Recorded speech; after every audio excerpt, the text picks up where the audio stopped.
আমার প্রিয় উচ্চ মাধ্যমিক পরীক্ষার্থীরা, তোমাদের পরীক্ষার আগাম শুভেচ্ছা জানাই। আমার আগের ভিডিওতে তোমাদের মাধ্যমিকের যারা পরীক্ষার্থী ছোট ভাই বোন আছে তাদের জন্য বাংলা সাজেশনটা আমি আপলোড করেছিলাম। এখন তোমাদের উচ্চ মাধ্যমিক পরীক্ষার বাংলা সাজেশনটা দিয়ে দিচ্ছি। আশা করি টেস্ট পরীক্ষা যেহেতু তোমাদের হয়ে গেছে, তোমাদের প্রস্তুতি বেশ ভালোভাবেই হয়ে গেছে। আশা করি তোমাদের সবার বাংলা পরীক্ষার প্রস্তুতি খুব ভালোভাবেই হয়ে গেছে।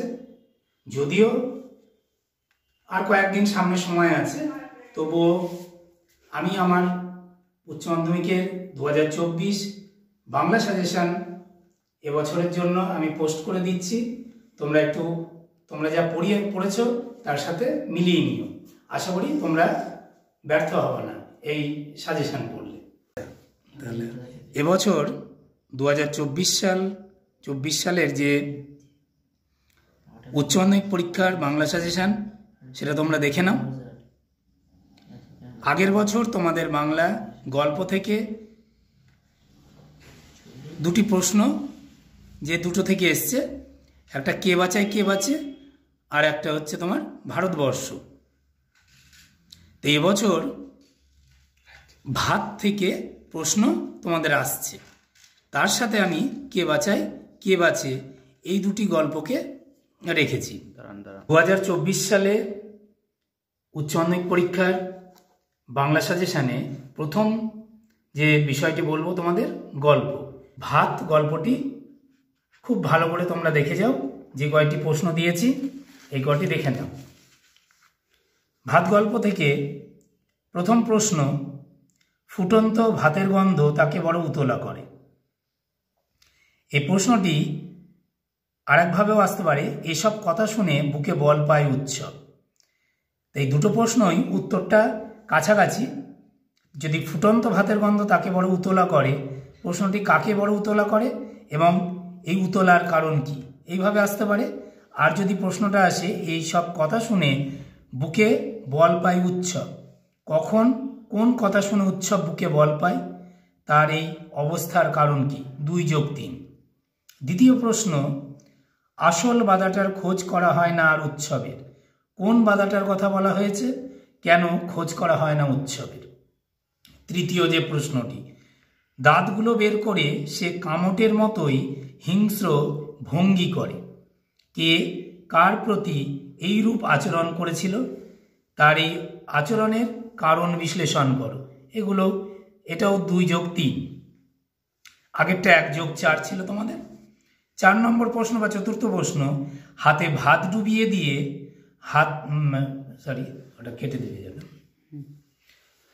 ভাতে হাত ডুবিয়ে দিতে সে স্বর্গসুখ পায় ভাতের স্পর্শে, সে কে, ভাতের স্পর্শে সে কিভাবে পেল, তার স্বর্গসুখের বিবরণ দাও।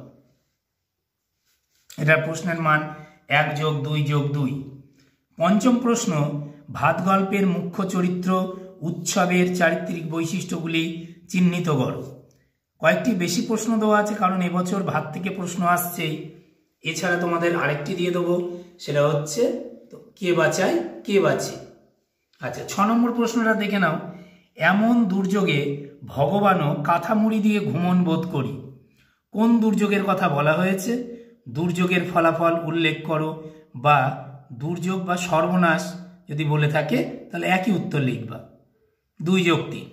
7 নম্বর প্রশ্ন, কিন্তু সাগরে শিশির পড়ে, প্রসঙ্গ উল্লেখ করো, উদ্ধৃতাংশটির তাৎপর্য ব্যাখ্যা করো। 2+3।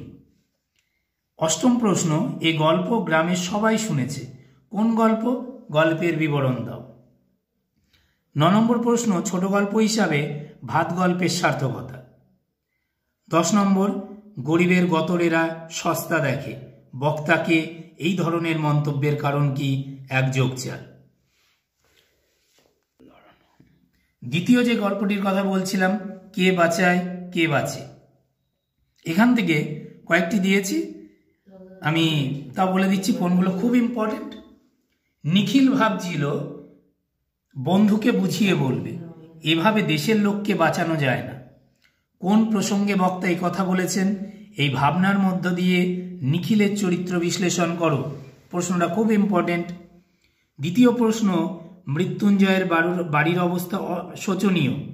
কেন শোচনীয়? এই শোচনীয় অবস্থার পরিচয় দাও। 3 নম্বর প্রশ্ন, সার্সিতে আটকানো মৌমাছির মতো সে মাথা খুঁড়ছে। মৌমাছির সঙ্গে কার তুলনা করা হয়েছে? উদ্ধৃতিটির তাৎপর্য আলোচনা করো। 4 নম্বর প্রশ্ন, কে বাঁচায় কে বাঁচে? গল্পের নামকরণের সার্থকতা আলোচনা করো। 5ম প্রশ্ন, এই অপরাধের প্রায়শ্চিত্ত কি? কে কোন অপরাধের কথা বলেছে? নিজেকে অপরাধী মনে করেছিল কেন বা মনে করেছেন কেন?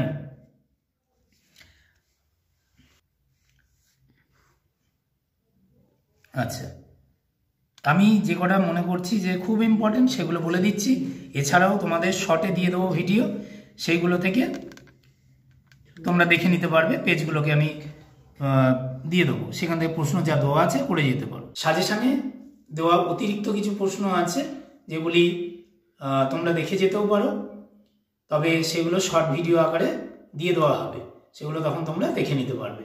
এখানে যেগুলো খুব ইম্পর্টেন্ট মনে হচ্ছে সেগুলো আমি সাজেশান, লাস্ট মিনিট সাজেশান হিসাবে বলে দিচ্ছি তোমাদের। আচ্ছা, কে বাঁচায় থেকে পরের প্রশ্ন, দরদের চেয়ে ছোঁয়াচে কিছু নেই জগতে। কোন প্রসঙ্গে এই মন্তব্য? মন্তব্যের তাৎপর্য আলোচনা করো। আর দুটো প্রশ্ন আমি দিয়ে রাখছি। গা থেকে এইছি, খেতে পাইনে বাবা, আমায় খেতে দাও। মৃত্যুঞ্জয়ের সংলাপের মধ্য দিয়ে সমাজ বাস্তবতার কিরূপ প্রতিচ্ছবি পাওয়া যায়? লাস্ট প্রশ্ন যেটা, শহরের আদি অন্তহীন ফুটপাত ধরে সে ঘুরে ঘুরে বেড়ায়।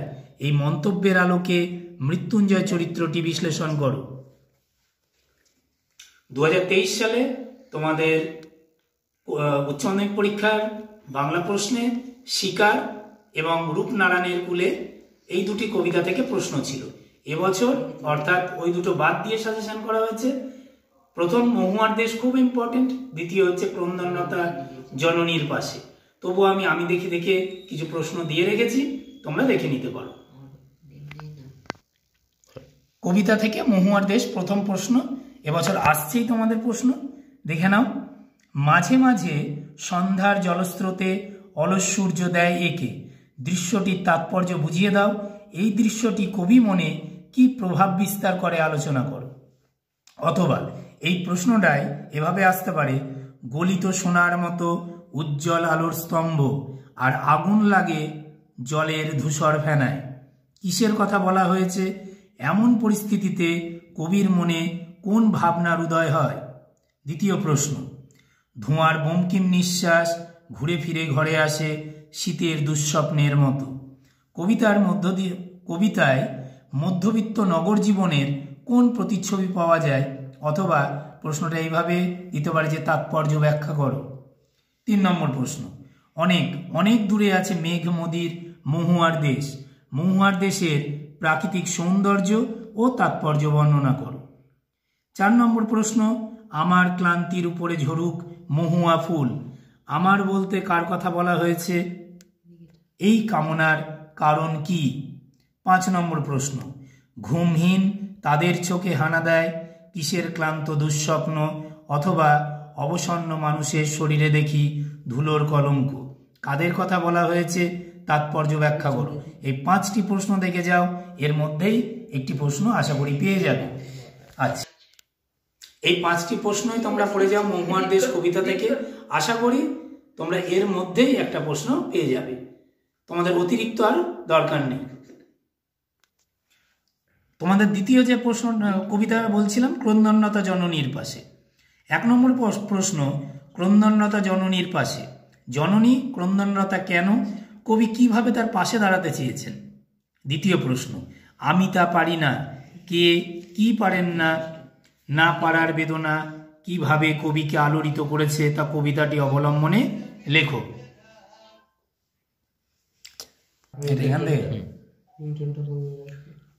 ক্রন্দনলতা জননীর পাশে। 1, ক্রন্দনলতা জননীর পাশে। জননী ক্রন্দনলতা কেন? কবি কিভাবে তার পাশে দাঁড়াতে চেয়েছেন? দ্বিতীয় প্রশ্নটা, আমি তা পারি না, কে কি পারেন না? এর সাথে প্রশ্ন থাকছে না পারার বেদনা কবিকে কিভাবে আলোড়িত করেছে তা কবিতাটি অবলম্বনে লেখো। 3 নম্বর প্রশ্ন, নিহত ভাইয়ের সব দেহ দেখে নাই যদি হয় ক্রোধ, ভাই বলতে কাকে বা কাদের বোঝানো হয়েছে কবির ভাবনার ব্যক্ত করো। আচ্ছা, এর সাথেই ক্রন্দনলতা জননীর পাশে কবিতা থেকে কবিতাটির নামকরণের সার্থকতা প্রশ্নটা দেওয়া আছে। ক্রন্দনলতা জননীর পাশে কবিতার নামকরণের সার্থকতা বিচার করো, এটা দেখে যেতে হবে। 4টে প্রশ্ন তোমাদের বলেছি যে অতিরিক্ত আমি দেখি কবিতাটি দেখে যাও, সেখান থেকে মাত্র 3টি প্রশ্ন রেখেছি। আশা করি তোমরা দেখে যেতে পারবে বা তোমাদের অসুবিধা হবে না। আমি দেখি, প্রথম প্রশ্ন, ওই সবুজের ভীষণ দরকার। ওই সবুজ বলতে কি বোঝানো হয়েছে, তার দরকার কেন?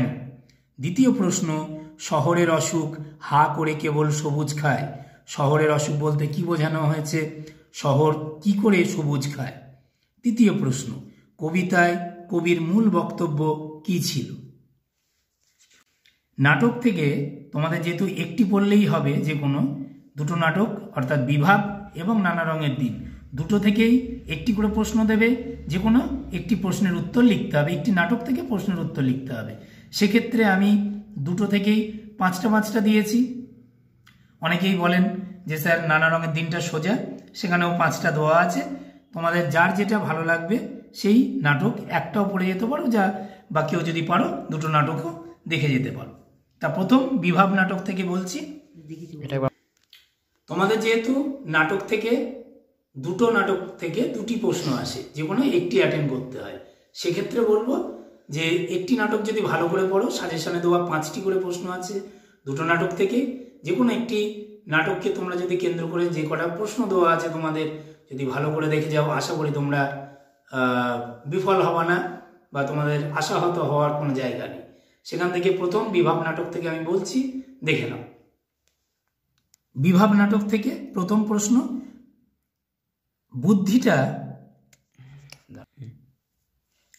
বিভাব নাটক থেকে প্রথম প্রশ্ন, বুদ্ধিটা কি করে এলো তা বলি। বক্তাকে কোন বুদ্ধির কথা বলেছে, বুদ্ধিটা কিভাবে এসেছিল? 2 নম্বর প্রশ্ন, কোথাও জীবনের খোরাক হাসির খোরাক নেই, বক্তাকে কোন প্রসঙ্গ উল্লেখ করে বক্তার কথা বলার কারণ বুঝিয়ে দাও। 3 নম্বর প্রশ্ন, বিভাব নাটকে নাট্যরীতির যে নতুনত্ব প্রকাশ পেয়েছে তা আলোচনা করো। 4 নম্বর প্রশ্ন, আমাদের মনে হয় এর নাম হওয়া উচিত ছিল অভাব নাটক। অভাবের চিত্র বিভাব নাটকে কিভাবে প্রকাশ পেয়েছে লেখো। 5ম প্রশ্ন, পৃথিবীতে সবচেয়ে পপুলার জিনিস হচ্ছে প্রেম। বিভাব নাটকে প্রেমের ছবি কিভাবে ফুটিয়ে তোলার চেষ্টা করা হয়েছে আলোচনা করো। এবার আসছি নানা রঙের দিন। নানা রঙের দিন প্রথম প্রশ্ন, শিল্পকে যে মানুষ ভালোবেসেছে তার বার্ধক্য নেই কালীনাথ। নানা রঙের দিন নাটক অবলম্বনে মন্তব্যটির তাৎপর্য বিচার করো। দ্বিতীয় প্রশ্ন, নাটকটি অবলম্বনে রজনীকান্ত চট্টোপাধ্যায়ের চরিত্র আলোচনা করো। 3 নম্বর প্রশ্ন, নাট্যাভিনয় একটি পবিত্র শিল্প।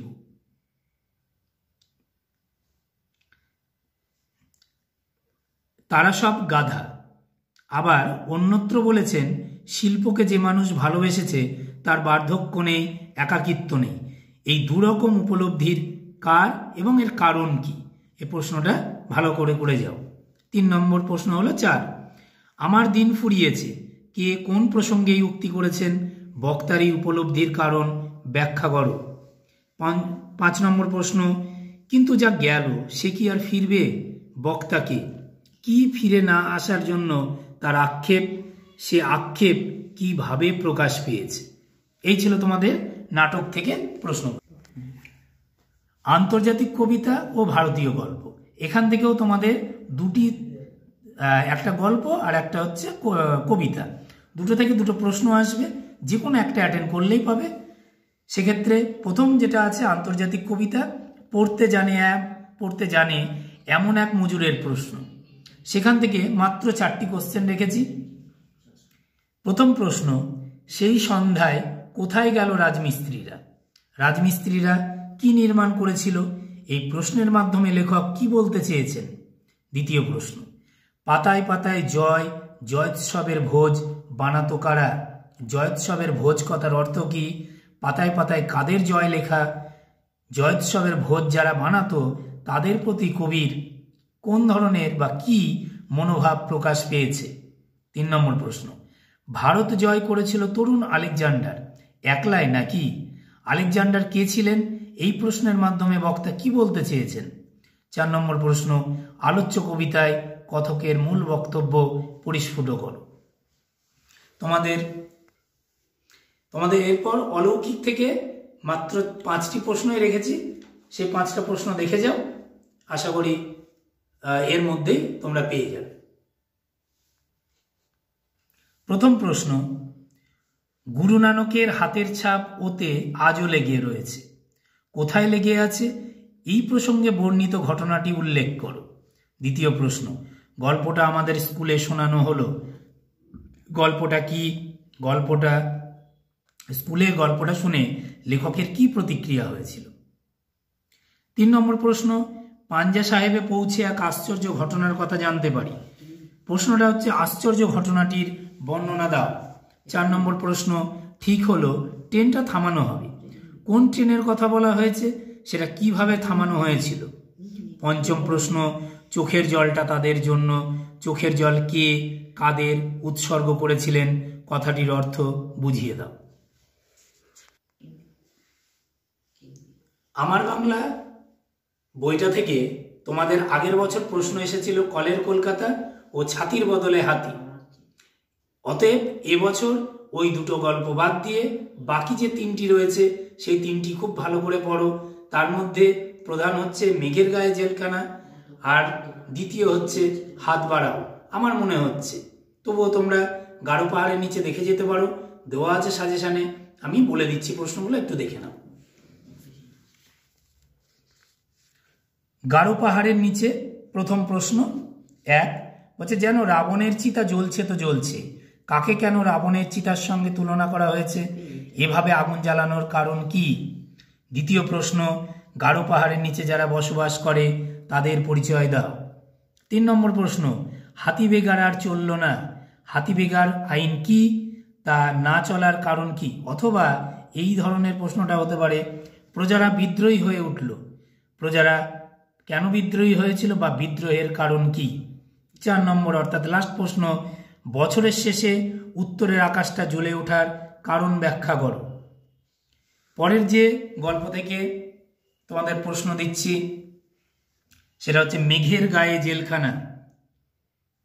এখান থেকে 2টি প্রশ্নই রেখেছি। 1, বক্সার জেলখানাটির বর্ণনা দাও, একে মেঘের গায়ে জেলখানা বলা হয়েছে কেন, সেখানকার কয়েদিদের উপর অত্যাচারের বর্ণনা দাও। দ্বিতীয় প্রশ্ন, গায়ের লোকে ঠাট্টা করে বলে চোরটা সাধুর ছেলে হবে নির্ঘাত বিষে ডাকাত, সাধুকে সাধুর পরিচয় দাও। এই মাত্র 2টো প্রশ্ন দিয়েছি, খুব ভালো করে দেখে যাও। 3 নম্বর যে গল্পটার কথা বলছিলাম সেটা হচ্ছে হাত বাড়াও। প্রথম প্রশ্ন, তোমরাও হাত বাড়াও, তাকে সাহায্য করো, লেখক কাকে কিভাবে কেন সাহায্য করতে বলেছেন? দ্বিতীয় প্রশ্ন, কিন্তু আজও সেই হাত বাড়াও থেকে তোমাদের মাত্র 3টি প্রশ্ন রেখেছি। প্রথম প্রশ্ন, তোমরাও হাত বাড়াও, তাকে সাহায্য করো, লেখক কাকে কিভাবে কেন সাহায্য করতে বলেছেন? 2 নম্বর প্রশ্ন, কিন্তু আজও সেই দুটো জ্বলন্ত চোখ আমাকে থেকে থেকে পাগল করে, জ্বলন্ত চোখটি কার? এই দৃশ্য লেখকের মনে কি প্রতিক্রিয়া সৃষ্টি করেছিল? 3 নম্বর প্রশ্ন, সরু লিকলিকে আঙুল দিয়ে সেই সব খুনিদের সে শনাক্ত করেছে, কে কেন শনাক্ত করেছে, খুনি কারা?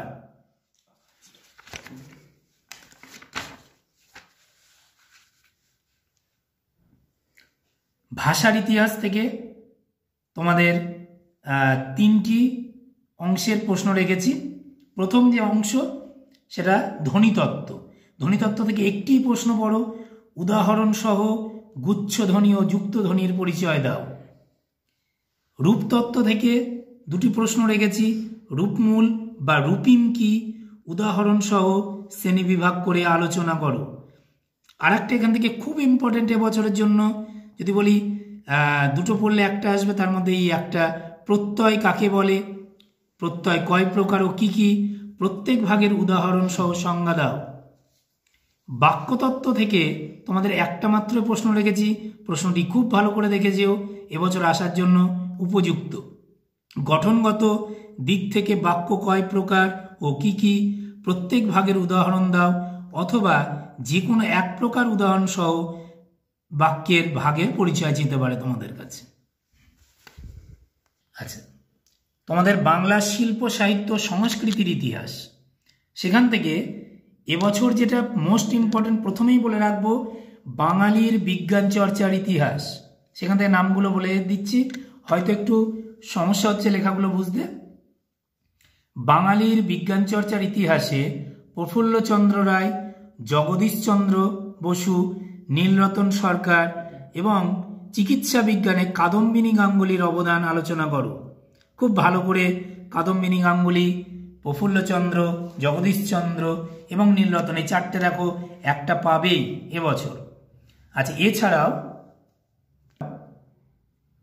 বাঙালির চিত্রকলা থেকে বলছি, পড়ে যাও। রামকিঙ্কর বেইজ, যামিনী রায়, নন্দলাল বসু। এর সাথে ভালো করে পড়ো এবছর চিত্রকলা থেকে পট শব্দের অর্থ কি, বাংলার লোকশিল্প হিসাবে পটশিল্পের সংক্ষিপ্ত পরিচয় দাও। সিনেমা থেকে তোমাদের সিনেমার ইতিহাস থেকে 3টি প্রশ্ন রেখেছি, তার মধ্যে খুব ইম্পর্টেন্ট মৃণাল সেন, ঋত্বিক ঘটক। তার সাথে মৃণাল সেন ও ঋত্বিক ঘটকের সাথে একটা দেখে যেতে পারো তপন সিংহ। তো আশা করি মৃণাল সেন ও ঋত্বিক ঘটক পড়লে যদি এখান থেকে দেয়, এই দুটোর মধ্যে একটা আসবে।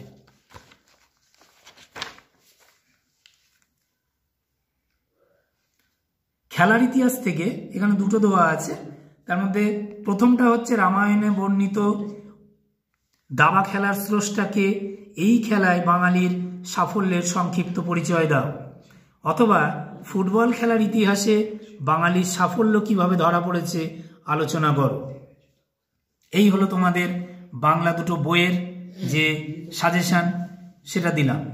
থাকছে বাকি প্রবন্ধ। প্রবন্ধ মান 10, খুব ইম্পর্টেন্ট। তা তোমাদের জীবনীমূলক রচনাগুলি যেহেতু বেশিরভাগ পরীক্ষার্থী বা ছাত্রছাত্রী তোমরা অ্যাটেন্ড করো, সেক্ষেত্রে আমি কিছু নাম এখানে দিয়ে দিয়েছি। তার মধ্যে যেগুলো স্টার দেওয়া আছে তোমরা দেখতে পাচ্ছ, স্টারগুলো খুব ভালো করে আমি স্টারগুলোর নাম বলে দিচ্ছি। প্রথম মাইকেল মধুসূদন দত্ত, দ্বিতীয় নম্বর যেটা জীবনানন্দ দাশ, 3 নম্বর যেটা নজরুল ইসলাম, 4 নম্বর রবীন্দ্রনাথ ঠাকুর, 5 নম্বর রামমোহন রায়। এছাড়াও যেগুলো বললাম না, নীরেন্দ্রনাথ চক্রবর্তী, সমরেশ বসু, তারাশঙ্কর বন্দ্যোপাধ্যায়, স্বামী বিবেকানন্দ, সুভাষ মুখোপাধ্যায় ও লতা মঙ্গেশকর, এই কটা দিয়ে রাখলাম। আচ্ছা, আর এক রকম তোমাদের যেহেতু 4 রকম আসে, আমি 2 রকম দিয়েছি, এই দুটোর মধ্যেই তোমরা আশা করি কমন পেয়ে যাবে। মানস মানচিত্র, প্রথম যে প্রশ্নটা রেখেছি বিজ্ঞান ও কুসংস্কার। আধুনিক, পরেরটা হচ্ছে আধুনিক জীবন ও প্রযুক্তি। 3 নম্বর বিজ্ঞান আশীর্বাদ না অভিশাপ। 4 নম্বর বাংলার ঋতু বৈচিত্র্য। 5ম বিশ্ব উষ্ণায়ন। ষষ্ঠ একটি গাছ একটি প্রাণ। 7 নম্বর ছাত্র জীবনের দায়িত্ব ও কর্তব্য। এই কটি। বাংলার উৎসব যেহেতু আগের বছর চলে এসছে, সেক্ষেত্রে এবছর দরকার নেই। তাহলে এবছরের জন্য বাংলা পরীক্ষার সাজেশন এই পর্যন্ত ছিল, আশা করি তোমরা উপকৃত হবে। এছাড়াও 7ম থেকে বিএ ক্লাস অর্থাৎ গ্র্যাজুয়েট পর্যন্ত যে সকল বিভিন্ন বিষয় অর্থাৎ বাংলা, ইতিহাস, এই দুটো বিষয়ের উপরে তোমরা যদি কিছু জানতে চাও বা আলোচনামূলক কোনো বিষয়গুলো তোমরা এই চ্যানেলের মাধ্যমে দেখতে পাবে। এজন্য তোমাদের সাবস্ক্রাইব করে রাখতে হবে চ্যানেলটাকে। এছাড়াও যেটা গুরুত্বপূর্ণ বলার, যে এই বাংলার পরে ইতিহাস সাজেশনটা আমি পরের দিন দিয়ে দিচ্ছি।